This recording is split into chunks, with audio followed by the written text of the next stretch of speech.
Hi guys, part 3 na to. Ayusin na po natin. Like, what's in my bag. Ay. Back there. Tapos ito. Pencil case.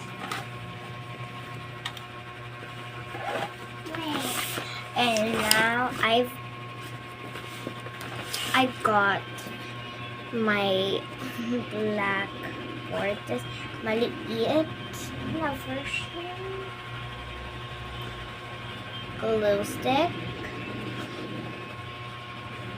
Pangpulis ng whiteboard. But I think wala pa akong whiteboards. Blackboard. Or blackboard. Ito naman, aking glue.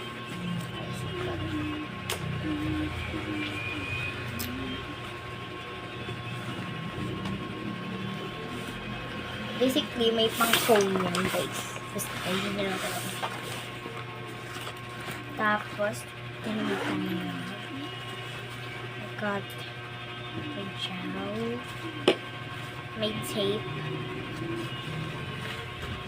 May pabango. May magnifying glass. Pang science yan, guys.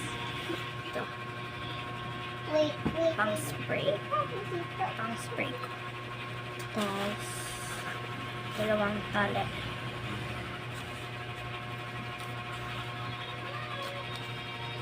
Yun lang, guys.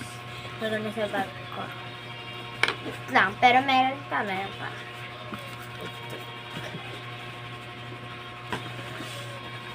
Tapos, ito na. I-open na natin ito. Guys, dapat hindi talaga niya kasi ma-close yan. Ito, Barbie doll. Nakasabi dito. Ayan, lock. Lang. Kuhain natin yung scissors. Oh. Sige lang talaga. Ito, guys. Scissors. Takot-takot kanina. Barbie doll. I-open. Wala naka-open na pala siya, guys. Sabi niya sa akin gotta follow the rules. Okay lang yan. Ito naman. Gosh, ganito pala. She work hard. Okay? Ito, mali siya ng spelling ng blue. Spelling niya ng blue. B-L-E-U. Pero okay lang yan, girl.